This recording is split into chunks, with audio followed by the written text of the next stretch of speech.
Whether by the cold wind or the moonlight, all the senses of the protagonist assassin told the same story that he's going to die today. Kneeling, he hears someone tell him that once again he did a good job. With a firm look, he raises his face, thanking a long, white-haired man named Lord Darius. All the boy's senses scream that tonight he will die at the hands of Darius Robert, who tells him that the results being demonstrated as the leader of the shadows are incredible, and it is thanks to this that the family grows more and more each day. The protagonist lowers his head, saying that he only did what was necessary. Darius then says he has been thinking about the boy named Ran, and then asks if he thinks the shadows need freedom. Ran replies that the shadows just follow orders and do not need emotions or thoughts. Darius then says it's great that he knows that, but he asks why he acted on his own, and how he escaped the doctrine. Sweating coldly, Ran has no idea how Darius noticed this. The doctrine is how the robber house uses the group of assassins called shadows. They kidnap or buy children, and then they turn them into assassins who will spend their whole lives doing the dirty work of the robber house. In other words, they create dogs loyal to the family. Ran also went through the doctrine, but thanks to a special encounter on one of his missions, he managed to break free from the chains that imprisoned him. Right after, Ran asks Darius how he knows this. Darius soon replies that all assassins have two prisons and one of them is the doctrine, which somehow he managed to escape. And snapping his fingers, he says the second is this, launching an attack towards Ran and making him spit blood. The pain was so intense that he could barely stand, with his heart threatening to explode at any moment. Darius then reveals that this pain was caused by a fury worm, an insect implanted in Ran's body that devours his heart, being the worst kind of witchcraft. The protagonist then asks if the doctrine was not enough and if it was really necessary to contaminate him with a fury worm, taking advantage of the situation and calling Robert crazy. But Darius soon responds saying it's just a precaution, and that he could not forget the fact that someone managed to escape the doctrine. With a macabre smile, Darius says that everyone wears a mask and that his mask is just a little better than the others. Our protagonist was kidnapped at an age he does not remember, and then he grew up being an assassin of the robber house. Even when being the leader of the shadows, he still lived a sad and emotionless life. But luckily he learned a cultivation technique called Ring of Fire that was used by the strongest swordsman of times past. This technique helped him escape the doctrine system. Ran thought he could finally escape the shadows and have freedom. But the only thing that awaits him in the end is death. He wonders what his sin is and why he has to die like this, not content with the whole situation, and refusing to die that way. Then he gets up using his last strength to attack Darius, who is impressed with the fact that he can still stand, wishing to get at least one arm or one eye from him before dying, and advancing in his direction with a precise and extremely fast attack. However, Ran's charge did not prevent Darius from hitting our protagonist in a vital point, making him fall dead on the ground. But his effort was not in vain, as he left Darius with a wound on his hand. This blow made Darius reflect on Ran's courage, who endured the pain of the fury worm and still managed to attack him accurately. Robert felt a mix of anger and surprise, as he had not suffered any injury for a long time. But the fact that Ran was already dead calmed him. Soon after, two guards appear to remove his body from the ground, following Darius's orders. Meanwhile, on his deathbed, Ran faced the face of his assassin one last time, saying that Darius is considered one of the strongest warriors on the continent and that it was obvious that he could not win, since Robert was blessed with strength while our protagonist considered himself weak. However, he refuses to accept that fate. Ran refuses to die that way. He regrets having had this mediocre life. He regrets having been Darius's toy all his life, and for not having been able to complete the Ring of Fire that he luckily acquired. Ran pleads with all kinds of gods, seeking a second chance to take revenge on Darius, when to his surprise a magical amulet begins to glow, along with a message that said, "You have been chosen by Wraith." Raph tries to enter his body, but an error occurs due to the fact that Ran is already dead. Suddenly, he wakes up in a flowery field with a thin and graceful voice calling him, looking to the side with a vision of a beautiful young woman smiling at him. But something is different. Ran is no longer the same. After all, he is seeing everything from the perspective of a baby, unable to believe what is happening. The beautiful young woman holding him is named Sylvia, and she is his new mother. This means that our protagonist has reincarnated as her son. However, he still retains all the memories of his past life. At first, Ran thought this might be some kind of endless dream, but eventually he accepted the reality of his reincarnation as a baby. His mother decided to wait for the Lord who would name the child. Ran found it strange not to have his own name and imagined that this Lord must be very busy, since he has not appeared for 100 days since his birth. The upside is that he reincarnated into a very wealthy family, and this wealth can be very useful in his plan for revenge against Darius. Ran still remembers all the hatred he harbored before his death, but his plan for revenge requires patience since he knows nothing about the environment he is in. Above all, he has not yet mastered the cultivation technique of the Ring of Fire. Therefore, Ran needs to suppress his emotions and desires to the maximum to execute his plan. But something left our young protagonist curious. The mansion he was in was extraordinarily large even by high-class standards, when suddenly a maid screams for his mother's name. She says that the Lord is on his way, which makes Sylvia excited about the fact that her father is coming. This means that this Lord is Round's new grandfather. Suddenly, a gigantic presence takes over the mansion. Everyone is scared because the atmosphere has become extremely dense. This presence announced the arrival of the Lord, who came accompanied by 2 guards, who asks Sylvia if this would be the child. Looking at his face, Rowan recognized the figure of the Lord, a man with hair as golden as the sun, and eyes as red as fire. The master of the largest family on the continent, known by the nickname of the King of Destruction of the North, called Glenn Zeeghart. This means that Rowan has reincarnated into the strongest family on the continent. Glenn then holds his grandson in his arms and names him Rowan, wishing that his grandson lives and exists silently, like a shadow that has no life. Rowan is happy because he managed to recover his name even after death. That same night, he waited for everyone to sleep to act. These 100 days as a baby were frustrating for our little protagonist, since he would get sleepy from time to time, and every time he woke up, Sylvia was by his side. He couldn't even control his mana, but at least now he can sleep alone in his crib. Soon beginning his training focused on the Ring of Fire. The normal continental cultivation techniques are based on breathing to absorb mana from nature and accumulate aura in the energy center. But the Ring of Fire is different. Just as a sorcerer creates mana circles, this magic forms a circular ring around the heart, increasing vigor and body growth while strengthening willpower and affinity with mana.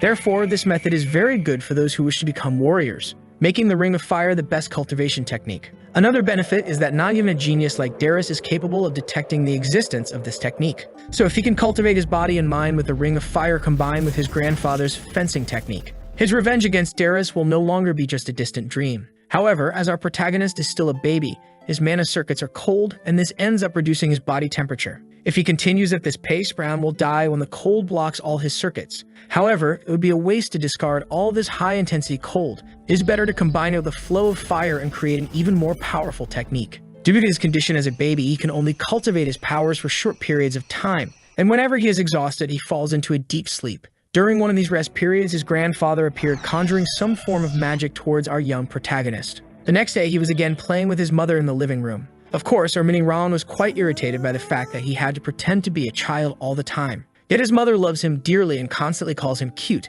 Suddenly, a hoarse voice calls for Sylvia. This voice belonged to an old man called the Ragged Saint. The saint soon warns Sylvia, saying that she could call him only Old Man. This saint is recognized for his abilities of divine power and art that are at their peak. He is the most famous healer on the continent, but his thirst for travel makes him quite difficult to find. The old man then says he was traveling the continent when he heard rumors about Sylvia's son, saying that little Round really had pulled the mother's genetics. The old man holds Round in his arms, looking at the baby cautiously before asking Sylvia what would be the child's name. Sylvia softly replies that his name is Ron, and the old man questions if the name was not chosen to be linked to the shadows on purpose. A sigh escapes Sylvia's lips, confirming the old saint's suspicions, who gets irritated with the choice of Rand's grandfather for such a gloomy name on his grandson. Round soon realizes the informality with which the saint refers to his grandfather, remembering the rumors about the friendship between the Ragged Saint and the King of Destruction of the North. The old man decides then to check the baby's health, casting a magic towards Round's chest, but unfortunately, the results are not good.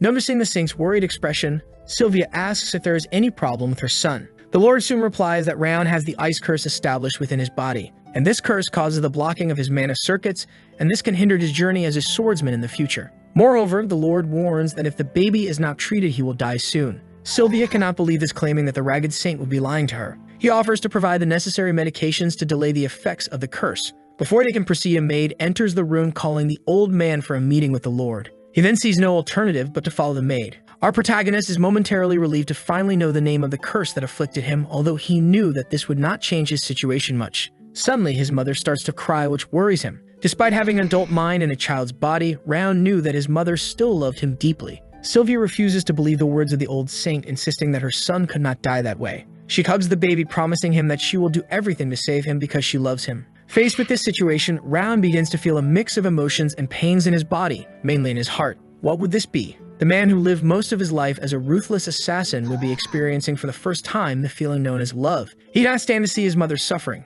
He does not want her to cry. With a simple gesture, he places his hand on Sylvia's face, pronouncing his first words, which were, "Mommy." Sylvia heads to the room where both the old saint and the Lord are. Upon witnessing all this commotion, Glenn begins to question himself about the reason for so much noise, which leads the Lord to become so irritated that he curses his own daughter. Sylvia then kneels on the ground, begging her father to save Round from the terrible curse that plagues him. While having tea, Glenn coldly replies that he will not help the boy, saying that there is no reason to help someone who would not contribute to the house. The only thing he will do as a grandfather is to gift him with the name Zekeheart, claiming that just this name is already a blessing enough. After that, he orders his guards to remove Sylvia from the room, even with her screaming for help. Now alone, the old saint asks Glenn what the reason for all this theater is, since it was the Lord himself who called him to keep an eye on the grandson. But Glenn just tells him to stop asking questions and give the details about the current situation of the curse. The Lord explains that Round's mana circuits are frozen and that the situation will only deteriorate as he grows. He resumes the idea that due to these circumstances, our protagonist will not be able to become a warrior. But to everyone's surprise, Glenn says he does not care about that. What really matters to him is that his grandson stays alive, acting totally differently from seconds before.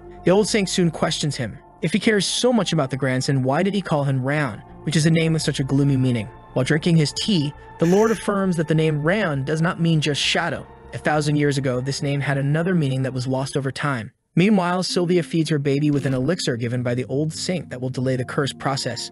Despite the bitter taste of the elixir, our dear protagonist has gone through much worse things in his previous life, managing to drink the medicine without problems. This reception leaves Sylvia extremely happy as she hugs her son with much love. This is perfect for young Rand, who needs to take several doses of this fire attribute elixir to unfreeze his mana circuits. 4 years have passed since then. In that interval, Round continued his hidden training, and thanks to the doses of the elixir, he managed to reach the power of the Ring of Fire, more quickly reaching the level of 1 star. His routine during this period involved playing with his mother and the maid Helen in the morning, taking advantage of the early hours and his daily naps to cultivate his power through meditation. Now at 5 years old, Round is a promising young prodigy, but something helped him, a kind of system, a floating blue screen that only he could see. After 5 years of hard work, Round finally managed to form the second Ring of Fire, which now has a cross shape. As a bonus, he became more sensitive to mana, all thanks to the system. Helen entered his room asking if she could wash his dirty clothes without noticing the presence of the system, which confirms the theory that this mysterious screen only appears for our dear protagonist.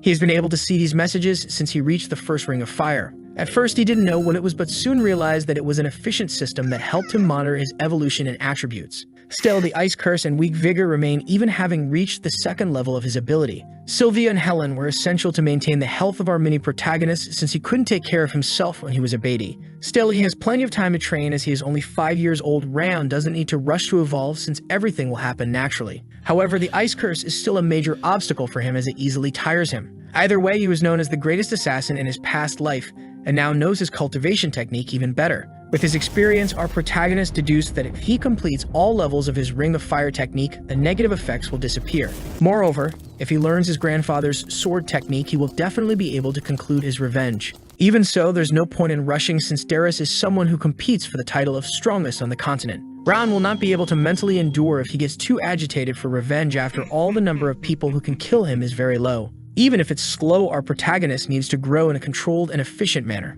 When the time comes, he will conclude his plan for revenge. While Ron was lost in his thoughts, his mother enters his room asking if he remembers that they had an appointment together. She asks Rand to change clothes so they can go to the main building. The Zegar house, where Round reincarnated, is one of the 6 great houses that maintain the balance of power on the continent. The 6 kings control vast territories while demons threaten peace. Besides them, other forces perform a judgment ceremony to decide whether someone is good or evil, and today is the day of the Zegar house judgment. In the main building, everyone was chatting quietly until Round and his mother enter the room. Immediately, looks of disapproval turned to them, calling Sylvia a failure and insulting little Round. Seeing the insults, our little protagonist wondered if there was some circumstance he was unaware of. Although he didn't care about the insults directed at him, he felt uncomfortable with the attacks on his mother. Noticing Round's discomfort, Sylvia smiles calmly and tells him not to worry, just to watch. Soon after, the Lord enters and sits in his chair. Everyone was already present, so Glenn invokes a giant sword, the Judgment Sword, starting the ceremony. This sword is capable of measuring a person's talent for mana.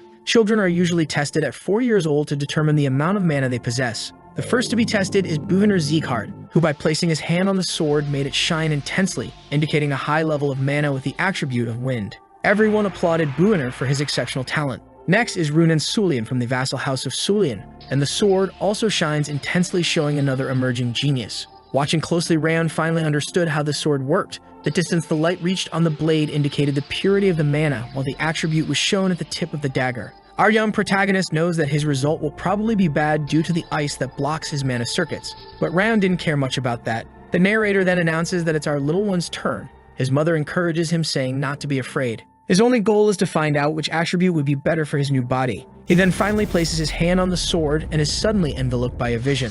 An imposing man stands before a horde of monsters gathering a colossal amount of mana. With a single swing of his sword, the man annihilates all the monsters and Ran returns to reality. However, the mana of the Judgment Sword was concentrated only at the tip, which is a result well below average. Observers begin to insult Ran and his mother again, but Sylvia always calm praises Ran for what he did. However, the insults continue until Glenn intervenes, ordering silence. He then ends the ceremony, sending everyone away. After everyone leaves, the Lord thinks that this is the most Ran can achieve, not expecting much more from him as a warrior. However, something unexpected happens. Ran's energy explodes and the sword radiates an intense golden light. This is the aura of the first chief of the Zard family, a transcendental power strong enough to dissipate the devil's fire. The golden mana and golden fire had only appeared once in the history of the Zard Empire, and now it's before Glenn again. Surprised, he wonders what Ran would be. Years have passed since the first judgment ceremony, and now the protagonist is 12 years old. With constant training, he is about to reach the third ring of the Ring of Fire. His resistance to the water attribute increases to 2 stars, and the ice that once blocked his mana circuits disappears. His movements are still difficult, but compared to before, he is much better. While reflecting on his progress, Ran notices someone approaching. His mother arrives, reminding him that they need to get ready so they won't be late for the second judgment ceremony. Ran, although reluctant, knows that he will have to face those frustrating moments again. Hours later, Lord Glenn informs him that he must participate in basic training as an obligation for being a family member. Ran, confused, knows nothing of this, and clearly, it was his mother who hid the order, defending him by saying that he still has a lot of ice inside him and would not withstand the rigorous training. Glenn, impatient, responds that this justification is not acceptable in the Zihar house. Sylvia argues that Ran's health is a priority, but the inflexible Lord states that all members of the Zihar family must undergo training. It is also revealed that our protagonist's mother does not even have an energy center. Ran then connects the dots and finally understands why Sylvia is so despised. She ran away from home and family rules. It was she who broke her own mana circuit and her own energy center. After making this decision, Sylvia fled home with her husband and our protagonist's father. However, unfortunately, her husband died after she became pregnant, forcing her to return to her family. Due to all these occasions, Sylvia began to be treated with contempt since she abandoned everything that was given to her. Ran realizes that he will need to find a way to deal with the training without compromising his progress in cultivating the Ring of Fire. He knows that to take revenge on Dearest and free himself from the shadows of his past, he will have to overcome all obstacles, including those imposed by his own family. Determined, he decides that he will participate in basic training, but will continue to cultivate his ability in secret. Then our protagonist goes towards his grandfather, saying that it is his duty to honor the name of his family. At that hour, Glenn, visibly annoyed, asks how Ran dares to utter the name Zihar with his mouth. With overwhelming pressure, he questions whether our protagonist understands the seriousness of mentioning that name. Under this immense pressure, Ran begins to bleed as if his body were being torn apart. With just his gaze, Glenn managed to affect him more than Darius Robert. His mother and a nearby man try to intervene, appealing to Glenn's compassion in the face of Ran's fragility, but the relentless leader of the Zieghart family is unmoved. At that moment, our young protagonist recalls his life as an assassin, a period of pain, suffering, and loneliness lived in the shadows. Determined to change his destiny, Ran makes a promise to himself. He is Ran Zieghart, and he is determined to restore his mother's status. With fierce determination, he stands up, declaring that he wishes to participate in the training to understand the true greatness of his surname. Glenn warns that basic training is not enough to understand the greatness of the family. But Ran insists, saying that this is the only way he sees to resolve the situation. He promises himself that he will show everyone how resilient and fearless he can be. Meanwhile, Karun Zieghart, master of the Central Martial Palace, questions his subordinate about how Ran can move even in his debilitated health state. His subordinate mentions reports from maids about a conversation between Lord Glenn and the Ragged Saint talking about the Ice Curse. Karun recalls his last encounter with young Ran and ponders the fact that his body was not normal at that time. He also recognizes the enormous talent that Sylvia possessed before abandoning her own powers. Then he orders spies to be placed to watch them, following their every step. Meanwhile, Lord Glenn walks towards the 5th training field of his family. At the site, he finds a man lying on a couch, with red hair, pointed ears, and a face covered by a hat. Glenn tells the man to stop pretending he's sleeping,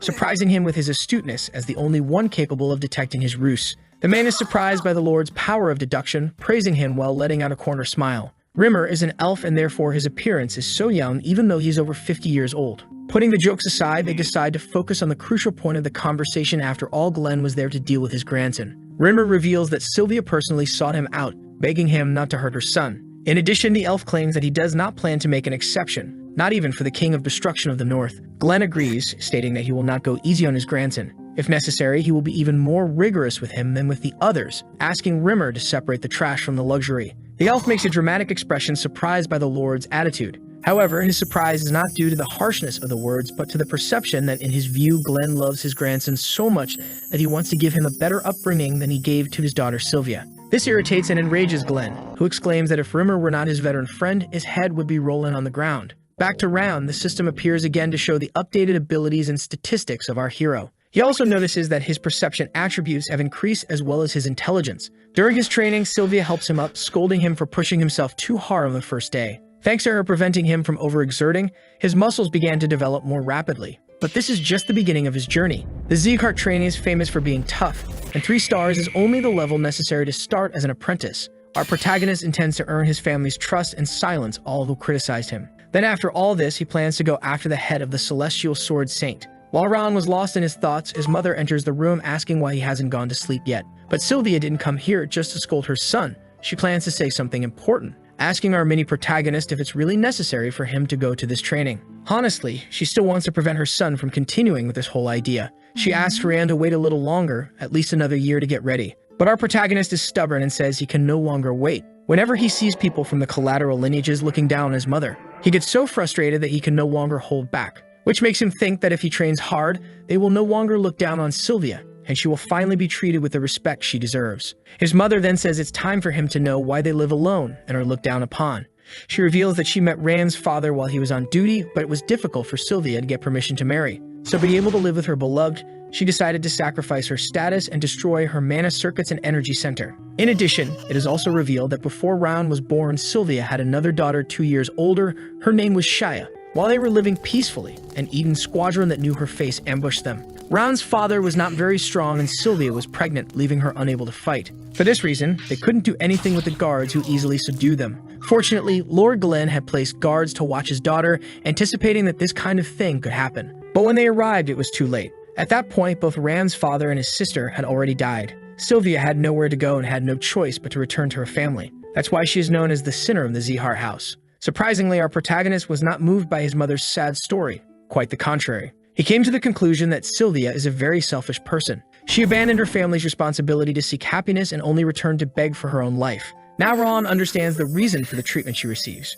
but she was also the person who gave him a new chance to live and showed him affection for the first time. Even if everyone calls her selfish, in his heart Ron affirms that she was his only mother in 2 lives. Faced with this, he asks if Sylvia regrets everything, but she says no, since she lived in the Zeekhart family as if she didn't exist and only started to feel alive after she left. She was happy and is happy now because she is with her son. Even after all this, she apologizes for being such a bad mother, but Rand says it's okay and that she doesn't need to worry too much. Even if she is called selfish by others, she is his precious mother and cannot be replaced. He can have his revenge after making her gain her position and rights as the heiress of the Zeekhart house. Of course, she starts to cry seeing that her beloved son cares about her. Hours later, Round decides to check the progress of the Ring of Fire and go to sleep since there isn't much time until the start of training. He then begins to meditate and a magical aura begins to envelop him. The rotation speed of the rings became faster after reaching 3 stars. It's already like this with 3, how fast will it get when he reaches the intermediate stage? However, in the middle of meditation, a figure begins to emerge from his aura.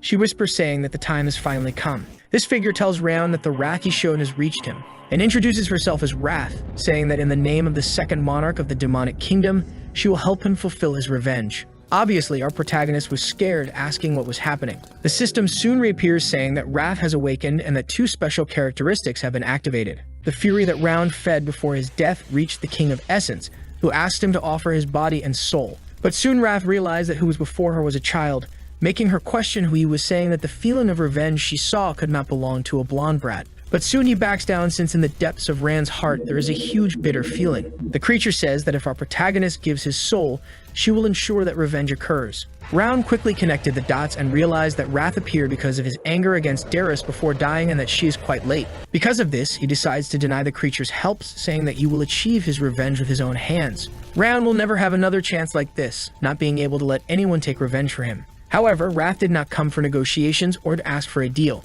saying that she has already made her decision. Round is impressed by the fact that the flames are cold, while Wrath advances towards him saying that she will steal his body. She really enters the body, which is now cold due to the temperature of the flames. Wrath then begins to induce our protagonist to direct all this fury towards his target, saying that even if he is a god, the King of Essence will be able to kill him easily. Round is only able to resist all this cold because of his resistance to water. But this attack is much more than just the temperature. It is continuously provoking his fury, inducing him to surrender to the dark side of the Force. But Ron resists, thinking that if he gives his body to Wrath, who knows what would happen to Sylvia and the maids. He cannot give up even if he dies trying. The King of Essence then gives up on going easy, saying that he will no longer try to minimize the damage caused to the body and will forcefully enter as a host. The protagonist's body seems like it will explode with him reaching his limit of resistance. If it continues at this pace, he will die soon, but an idea comes to his mind. If he can survive the ice aura with his water resistance, he might also be able to resist physical and mental pain using the Ring of Fire. This is his only option to survive now.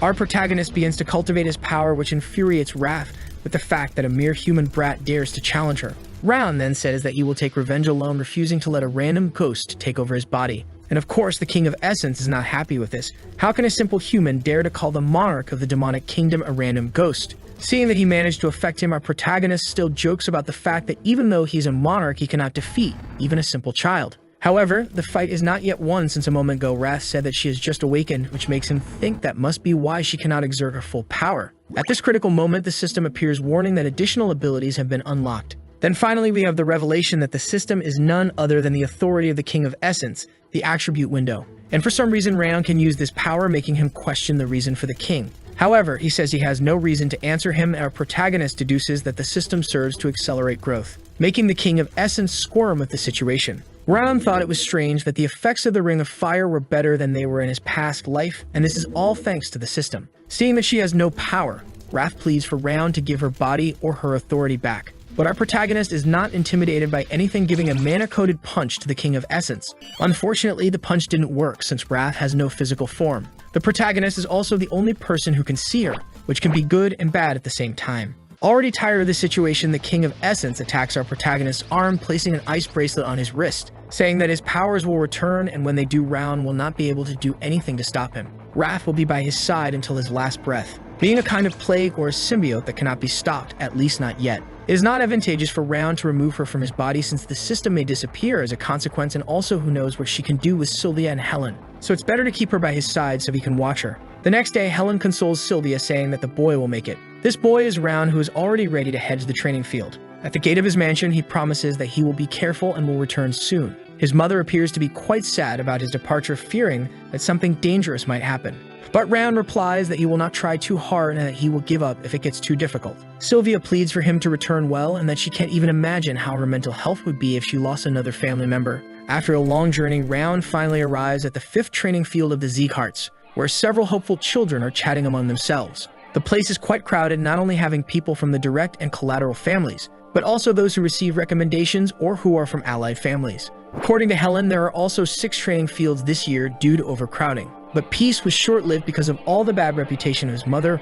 Rayon quickly began to be judged by the people around him. 2 boys said that his body was weak, and that he was just a coward wearing a tacky bracelet. Of course, the Essence Lord was quite angry with that statement, since his flower bracelet is beautiful. But surprisingly, Round arrives first, telling them to stop gossiping and say all the insults to his face. The boys did not expect this, becoming visibly nervous with the presence of our protagonist, who, by the way, is becoming more and more epic, saying that the duo has no qualifications to mock him since they are also from the collateral families. One of the boys gets so angry that he grabs Round by the neck, threatening to punch him, until a voice intervenes, shouting for them to stop. This voice was from a well-dressed boy with blue hair who warns about the start of training and scolds them for trying to tarnish the name of Zeekhart. The name of this boy is Buren Zeekhart, a direct descendant of the family. The 2 boys who previously prostrated themselves as bullies begin to call Buren sir and apologize. He also reprimands Rayon, saying that he still hasn't learned his place, calling our protagonist a nobody who can be destroyed whenever he wants, comparing him to a mere rat. But now it is shown that Buren is envious of Round because he has monopolized the spotlight and people's attention. But our protagonist doesn't take any nonsense from anyone and says he's heard enough crap, making Buren have the most scared face I've ever seen. Round continues, saying that he is just a direct descendant who has no status at all and has no authority to make that choice. And the only way for him to get that authority is if he goes crying to Daddy. Of course, this made Buren angry, already preparing an attack against our protagonist, until the red-haired elf kicks the door, interrupting the fight. Round also knows him. He is Rimmer of the Radiant Blade, who retired after his energy center was damaged. Rimmer then tells them to continue the fight after the end of the ceremony, which leaves Buren frustrated. He then introduces himself as the instructor who will guide them in training, also saying that more than 160 people have signed up for training and he will have to reduce that number through a test. Rimmer then reveals that out of 160 people, only 40 will actually pass, causing a commotion among the audience. Then he says he is just separating the trash from the luxury, the same expression used by Glenn on his visit. The Essence Lord is also watching everything, getting very angry. Continuing, Rimmer says that it is the law in this training field and that dictates everything that happens, telling the weak to return home. All the students who decided to stay will have to run as a physical fitness test, and they better run with all their will until he says otherwise. But Ran is smart. He doesn't need to run more than the others since this is not a competition, thus saving energy. Rimmer observes the potential and character of people as well as their intelligence, not focusing on superficial things. The evaluators soon notice the presence of two promising names, saying that both Buren and Miss Runan are incredible, and that at this pace and speed, they will be able to run for hours. If they are already at this level of power so young, imagine when they reach adulthood. Then one of the evaluators talks about Rayon, who is having difficulty keeping up with running. But Rimmer has a different opinion. He found it interesting, saying that he has never seen someone like our protagonist before. He thinks that those who could not measure potential were strong since it was not possible to see the depth of their talent. The way Rimmer uses to measure people's potential is by colors, so he can see the colors that define what each child will become in the future. But for some reason, Rayon has no color. This means that his potential is above what Rimmer can see, which makes him very excited. With his usual perspicacity, our protagonist notices that something wrong is happening. It was supposed to be training, so why are they just running? In his past life, children were tested with hungry beasts, forcing them to run for their lives. So compared to what he went through in his previous life, this test is too easy. Rayon then used his motivation as fuel to keep running, which made Rimmer curious, asking how he can still keep up with the run since the vigor of his body has been exhausted for a long time. Logically, Rayon should not be able to gather any breath, and this immense willpower should only be possible in warriors who have continuously trained and experienced death multiple times. Our protagonist is almost catching up with Buren, who wonders how he is still standing even with that state of health. According to the Ragged Saint, Sylvia's son was in a very deteriorated state due to the curse. In this situation, the blue-haired boy calls everyone annoying, activating his maximum speed mode, the aura control. With this transformation, he will show everyone that there is an overwhelming difference in skill between them. But Realm is not intimidated. After all, they were all children despite the noble way of speaking, including the competitor Runan, who manages to be more mentally mature than Buren. Our protagonist has no reason to be instigated by the competition. After all, this marathon is a battle against oneself. Several participants already fallen on the ground wonder how Rayon still stands without even showing physical or mental fatigue. But this is not easy. He is almost dying because of the coldness in his body caused by the Essence King. Rayon feels as if his heart and lungs are being crushed, and the only thing that helps him is to gather his vigor using the flaming ring technique. He needs to go all out to extract the maximum efficiency from his power, until Wrath interrupts his thought, calling him pathetic because of his physical state. Investing in the idea of asking Rayon to donate his body, promising that with her help he will be able to surpass Baron and conclude his revenge. Revealing that she will freeze everyone in the competition, which is clearly a terrible idea. The Essence Lord then advances towards Rayon, who is already physically weakened by the marathon. But he has to resist even with his senses leaving him because of the fury. His only option is to pretend that he is full, thus making Wrath give up the attack, but this bluff did not work since she knows Rayon's physical state, so it's just a matter of time until he is completely dominated. Rayon needs to endure, and if he shows any sign of weakness, he will be devoured instantly. All this resistance theater leaves Wrath quite furious that her power isn't working. But our protagonist is indeed being affected, feeling pains worse than death. His vision is blurring and he can't even breathe. So how long will he be able to resist this? Luckily, the marathon is finally ended, preventing our protagonist from dying. Obviously, the Essence King is not pleased with this, asking how he managed to endure for so long. Nevertheless, this clearly helped in the growth of his ring, and his body also developed thanks to the attributes. When suddenly the system appears, warning that due to extreme effort, Rayon has achieved an increase in all his attributes. Witnessing this, Wrath wonders why her own system is giving extra attributes to her host. Back to the competition, now that the marathon has ended, Rimmer congratulates everyone who held on until there, and everything he said earlier about eliminating more than half of the participants in this test was a lie. Obviously, this caused confusion among those who remained, who had to run in vain. After all, there's no chance he would eliminate so many people just on the first day, plus he never said that participants would be eliminated in that test. But if they continue training like today, most will certainly be eliminated. The order given to them was to run at full speed, but none among the 160 present complied with the plan except for one person. Rimmer also takes the opportunity to mock Buren, saying he was dumb enough to use aura. But they definitely won't fail the next exam if they follow his instructions. All those who continue will be temporary apprentices from now on until the exam that will take place in 6 months. Rimmer even plans to give a prize to the best apprentice during this period. After that, the students will be allowed to live in the high-quality lodgings that the house has prepared for them. After speaking, our dear red-haired elf went to report the exam result to Lord Glenn, who immediately questions whether his grandson performed well. The patriarch knows how good Rimmer is at judging people and discovering their hidden potentials. The elf comments that all children have latent potential, but he couldn't see any of that in Ran. Rimmer can't even understand how he kept running until the end, and this was the first time he has seen something like this since the young days of Lord Glenn.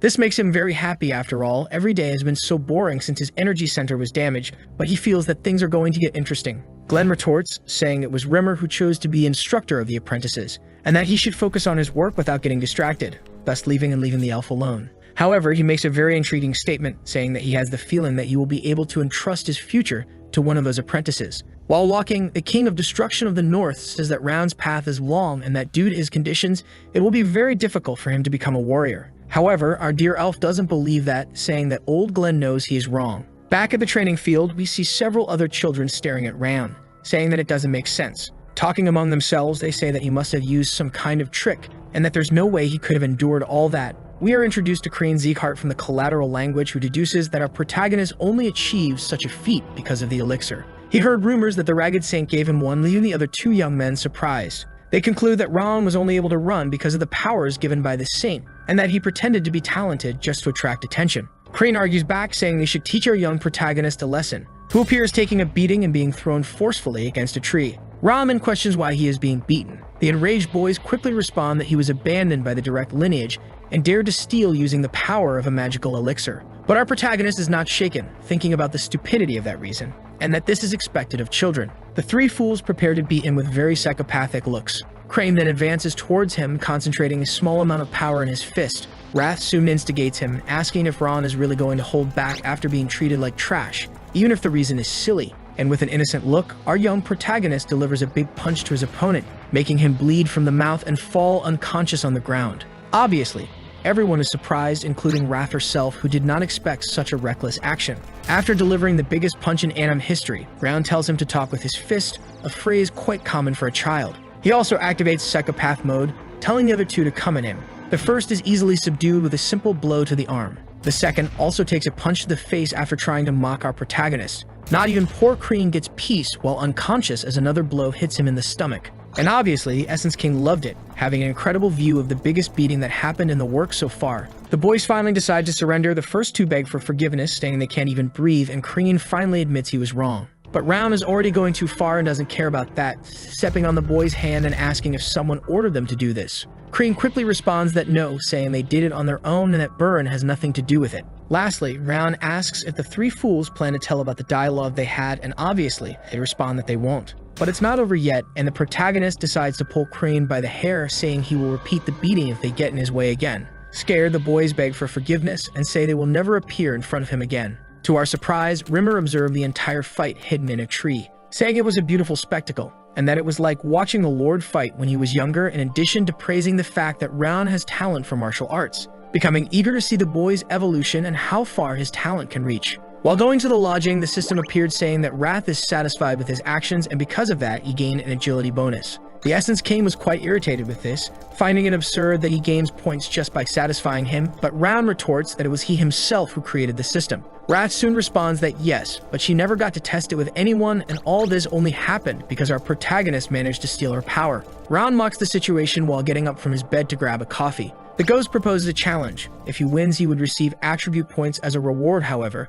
If he loses, he would have to donate his body. The system soon reacted, alerting that Wrath had devised a bet that would be to pass the test for official cadets in first place, and that if successful, he would gain some rewards. Round asks if this test would be the one that Rimmer mentioned earlier about choosing the best student during the 6 months, and soon Wrath confirmed that yes. She also took the opportunity to explain what this random feature would be, answering that one of the traits that the Essence King possesses will be given to him. But Rand still has another question: what would be this creation of 10 points in the emotion of fury upon failing? The Essence King soon responds that he will gain the emotion of fury, which would correspond to an intense feeling of anger. Of course, this will help in the possession of his body, reaching a point where he would lose his control no matter how strong his will was. Round then begins to ponder whether accepting the bet would really be a good decision, believing in the honesty of the Essence King's words. Compared to the rewards, the risk is relatively small, and perhaps this is the power-up he so desires. Our protagonist decides to accept the bet, bearing the consequences in case he loses. The system soon appeared again, alerting that he had accepted the bet with wrath. Round firmly believes that if he uses his experience from his past life, he will not lose. Back at the training field, several youths are visibly exhausted from intense physical exercises. We see that Rimmer instructed them to stay in a kind of horse stance which he judged to be very difficult to maintain. This is a stance that lays the foundation of all martial arts and is an exercise that all students must do, remaining motionless until further notice. Obviously, most students could not adapt to this routine of exercises, clamoring for fencing classes. After another tiring day of intense training, all the apprentices headed to their first fencing class. But for some reason, Round did not go with them, deciding to stay outside. Wrath soon asks why he did not go. Ron responds that he does not need to, since practicing fencing with his skills is a waste of time. What he needs now is not a sword, but strength and stamina. At this moment, his physical strength is worse than the others because of his cold aura, so basic physical training is more important. There's no need to rush things. After all, he should focus on strengthening his body. While Round does his physical exercises, someone seems to be watching him from behind the wall. Looking closer, we realize that it is Runan Sullian from the vassal house. She notices that our protagonist is having accelerated development because of his exacerbated load progression. Round's growth is so much that she decides to show herself to him, revealing her presence after days of watching him hidden. Runan is surprised by his height, which is quite tall for a 12-year-old child, when suddenly a snap happens in her mind, making her sit next to our protagonist, forming a rather funny scene. But she did not sit down just to play, but to do exercises with him, being the kind of shadow that repeats everything that Round does. She thinks to herself, analyzing the refreshing scent that our protagonist exudes, and that after feeling it, her body even became lighter. Thanks to this, now Runan can lift much heavier weights than before. Soon Roan asks if she wants to talk to him or something, but she responds that no, which ends up making our protagonist quite embarrassed. As much as she disguises it, it is quite clear that Runan admires our protagonist a lot, following him everywhere and copying his exercises, until Buran appears in the room where they were with his friends, getting jealous of Roan for being with Lady Runan. But the spoiled blue-haired boy says it is useless for him to keep repeating such a basic strength training, realizing that Round is physically weak and that no matter how much he tries, he will never be able to reach his level. Buran also deduces that it is better to continue and focus on his fencing training to pass the final test more easily. The three boys then leave the room, claiming that the results will speak for themselves on the day of the test proposed by Rimmer. While the protagonist was training, a kind boy appears, referring to him as Sir Ram. The boy introduces himself as Dorian, asking permission to train with them so he can learn properly. Our protagonist says he does not mind and that he can train with them if he wants. As a way of thanking him, Dorian decides to give him a cookie, saying it is delicious. With his usual experience, Roan decides to decline the gift and give it to Runan, who was already eyeing the cookie. Of course, this makes our young protagonist quite uncomfortable. After all, there was a strange girl who wouldn't stop staring at him. The three then began to train together, and as the days passed, they evolved more and more, mainly achieving physical and mental development. It has been 6 months since the beginning of the training. Now Roan is stronger, behind only two people, Baron and Runan, the most talented ones considered. Time passed until the morning of the day of the test finally arrived. Several parents and mothers were present, trying to glimpse the talent of their children, who spent 6 months preparing for this day. The King of Essence reminds Round of his bet, claiming that in the end he wasn't able to surpass those two, so he better be prepared to face his wrath. But our protagonist counters, saying the test is entirely different, and they don't know what will happen. Looking at the ground, he noticed his friend Dorian was feeling unwell, nervous about test day. Here we see that the relationship among the three has evolved significantly during these 6 months, with Runan, who used to be too embarrassed to speak, now offering him cookies, even though Roan still thinks everyone around him is foolish. In the audience, Sylvia and Helen noticed the presence of the boy, whom they judged to appear confident, and now he was surrounded by friends. Then suddenly a voice announces the arrival of Lord Glenn, the head of the Zehar house. Everyone is surprised because never before in history has the Lord participated in this event, an exception that even surprises Rimmer. He then decrees the start of the official apprentice selection test, revealing the criteria that will compose this challenge. A huge green aura begins to gather in his direction, surprising all the children.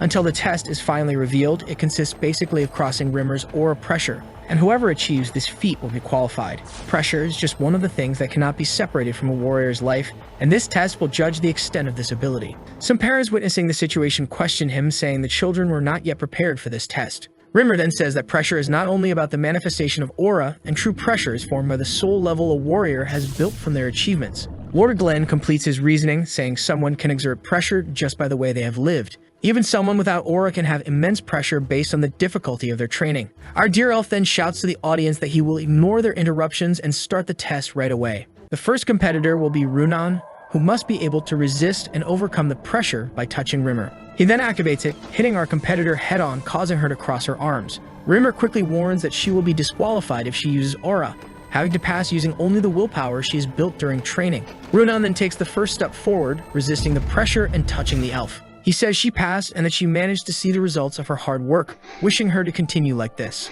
The next competitor will be Dorian, who is quite terrified at the prospect of taking the test. Rimmer also prohibits him from using aura, allowing only willpower. Our chubby friend quickly kneels, succumbing to the pressure. As always, sharp-eyed Ron notices that the pressure level for each person is different, as Rimmer is adjusting it based on each child's capacity. After much difficulty, Dorian also manages to pass, but his confidence is far too low compared to his abilities. For some reason, he vomits rainbows, perhaps some hidden power within him. Next up is Burin, who is quite confident, always praised for his talent. Upon activating the pressure, our spoiled blue-haired kid quickly succumbs, saying it's completely different when being affected and wondering how Runan managed to pass through it. Rimmer immediately warns him, saying that although he is indeed talented, his focus has been directed in the wrong place, focusing on swordsmanship instead of improving his physique and willpower. He also mentions that Burin always resorts to aura when things get tough, but if he uses it now, he will be disqualified. If the boy loses, he will be discarded by his family, which gives him a momentary motivation to advance and complete the test. Even though he passed, Rimmer advises him that he is just a child and needs to stop trying to act like an adult. Finally, the last participant chosen is Round, who advances towards his test seeking approval. Then something unexpected happens. Rimmer applies an enormous amount of pressure on him, so much that even his grandfather is shocked. Our dear elf justifies it by saying that our protagonist's talent is certainly greater than the others, so he has no choice but to try and withstand it. But Round is different from the others, as at this moment he possesses both the soul level of Round Sieghart and the soul level of his past life as an assassin. This gives him a clear advantage in pressure tests, which are essentially based on a person's soul strength. With that, he easily overcomes the pressure, successfully completing his test. This left both Rimmer and Glenn astonished, saying that Round's feats border on the impossible. The entire audience was surprised by this performance, wondering how that boy, who was considered trash not long ago, managed such a feat. Rimmer then questions him, asking what kind of monster he is. The boy replies, saying he is Round, the same one who trained under him for 6 months. After that, the exam is concluded, and our beloved trainer promises to reveal who was his best apprentice during the entire training. With an intense shout, Rimmer reveals that the top performer was Ron Sieghart, who dedicated himself intensely for 6 months. Of course, Sylvia was very proud, seeing her son achieve more and more accomplishments. But there weren't only positive receptions.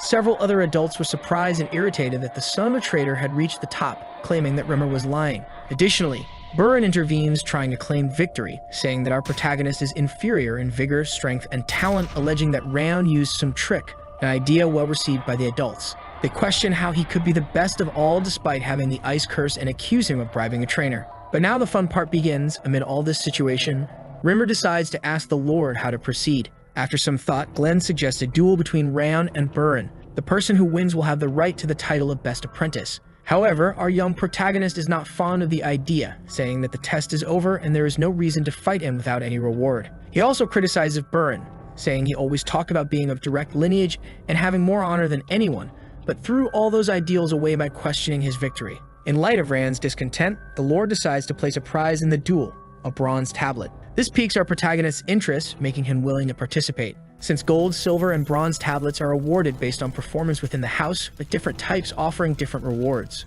Moreover, it seems his grandfather is not happy with Round holding the position of Best Apprentice. Glenn soon begins to explain the rules of the duel, saying that the use of aura or any type of weapon is strictly prohibited, allowing only martial arts. With that, Rimmer decrees the start of the duel. Burin advances towards Round, trying to strike a blow to his face. Luckily, our protagonist manages to dodge at the last moment, avoiding a potentially fatal blow. The fight unfolds, with the blue-haired boy attempting a kick that Round easily blocks, until Burin reveals the vacuum tiger technique taught by his father, claiming that nothing was said about punching techniques in the rules. This punch is quite effective, but not strong enough to knock our protagonist down. Several people in the audience support Burin, saying Round has no chance in this fight. Then we are introduced to the boy's past, whose brother was reprimanded and expelled for being too weak. His father constantly pressured him, telling him not to disappoint him, and as his father is watching, Burin has no option but to win. In the midst of the battle, Round realizes he can see all of his opponent's moves, easily dodging them. His movements are as clear as the sky, which greatly facilitates the battle.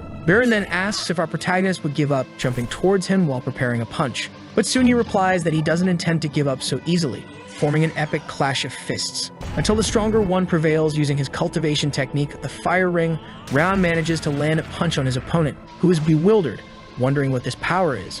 Watching everything, the audience goes crazy, saying such a result is impossible. Fallen on the ground, Biren asks how he knows about the vacuum fist. With a simple and direct answer, Round says he simply saw him using the technique. After being able to see for long enough, our protagonist just copied it. The entire audience is shocked by the fact that the boy was able to copy a technique so easily. Rimmer takes advantage of the situation to emphasize that our protagonist is a monster capable of nullifying the rotation of the vacuum tiger fist using a counterpunch with opposite rotation. This kind of talent cannot stay just at the top of the continent. This is what the Z-Carts are looking for, highlighting the fact that Round has a so-called celestial talent. He then decrees the end of the bout, declaring the result clear, shouting to the audience that the winner is Ron Z-Cart and ending the exam right there. Excited, Sylvia and Helen go towards their beloved son, who has now become a champion. His mother hugs him after being away for 6 months. Both cry with emotion while the King of Essence complains of being hungry, asking to go home soon. It is also shown that all families have gathered, showing Runan with her parents and Biren with his butler. But unlike everyone else, he was denied by his father,